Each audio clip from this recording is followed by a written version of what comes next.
सास का कायाकल्प। राधा को अपनी सास से बहुत प्यार था। मम्मी जी, आपकी साड़ी कितनी प्यारी लग रही है। काश मैं भी आपके जैसी साड़ी पहन पाती। अरे बेटा, हमारे जमाने में तो साड़ी ही चलती थी। तू क्या करेगी साड़ी पहनकर? दिन भर भागा दौड़ी करती है। साड़ी कंफर्टेबल नहीं फील कराएगी।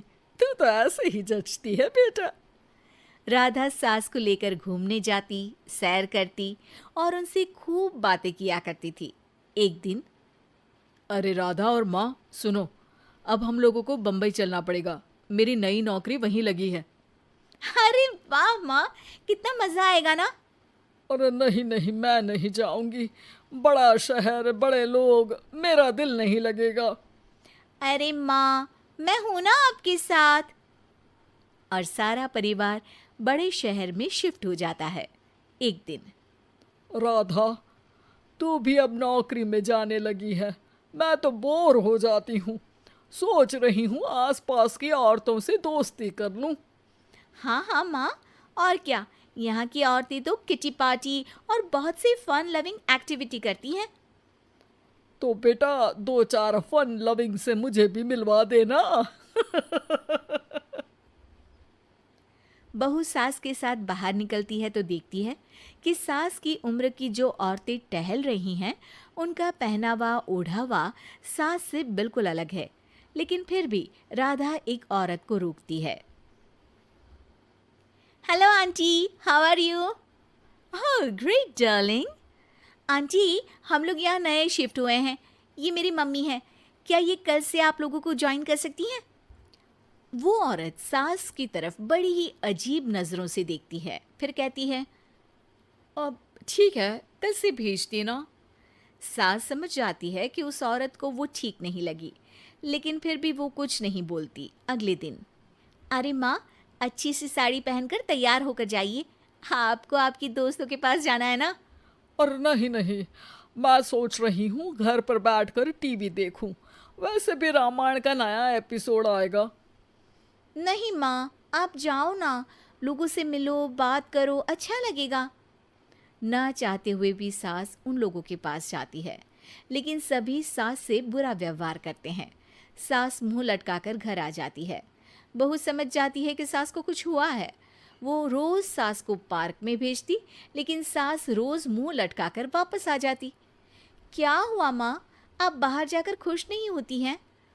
अरे बेटा, खुश तो हूँ लेकिन लेकिन क्या माँ, आपको तो लोगों से मिलना, बातें करना अच्छा लगता था। मैं देख रही हूँ कि आजकल आप बाहर से आती हैं तो परेशान सी दिखती हैं। सास कुछ नहीं कहती, अपने कमरे में चली जाती है। अगले दिन राधा चुपके से सास के पीछे पार्क में जाती है।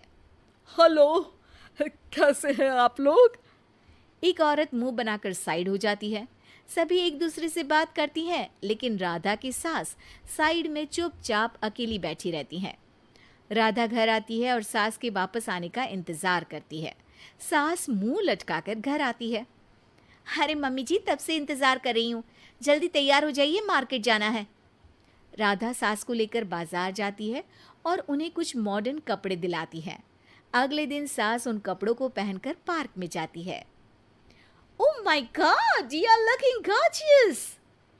ब्यूटीफुल टॉप, कहाँ से लिया? हे, मेरे घर में कल किटी है, तुम जरूर आना। अजीब औरतें हो तुम लोग। मैं रोज आती थी तब तो तुम लोग सीधे मुंह बात भी नहीं करती थी। आज इन कपड़ों को देखकर तुम मुझे घर बुला रही हो। लेकिन सुनो, अब मुझे तुम लोगों से कोई बात नहीं करनी और ना ही दोस्ती करनी है। अरे तुम तो बुरा मान गई। वैसे दोस्ती नहीं करनी थी तो ये कायाकल्प क्यों किया? ये मेरी बहू ने किया है। मैं यहाँ सिर्फ ये देखने के लिए आई थी कि तुमको मुझसे समस्या है या मेरे कपड़ों से। कपड़े तो बदले जा सकते हैं।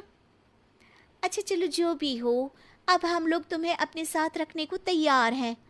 लेकिन अब मुझे तुम लोग नहीं पसंद। ये बोलकर राधा की सास वहां से चली जाती है। वाह माँ जी, आज तो आपका चेहरा खिला खिला सा लग रहा है। लगता है आपकी सहेलियों ने आपको अपना लिया। हाँ, वो तो अपनाना ही था। दिखावे वाली जो है वो, मेरे कपड़े बदलते ही उनका दिल बदल गया। लेकिन आज मैं उन्हें मना कर आई, अरे क्यों माँ जी? क्योंकि उन लोगों को मुझसे नहीं मेरे कपड़ों से दोस्ती करनी थी। वैसे मेरे पास तो तू है ना, मेरी प्यारी बहू, मुझे किसी की जरूरत नहीं है।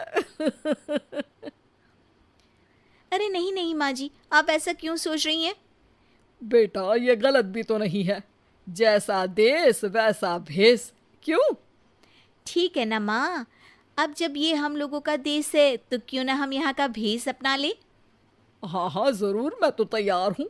समय के साथ खुद को बदलने में कोई बुराई नहीं है, लेकिन कहीं नकल के चक्कर में बंदर ना दिखने लगूं।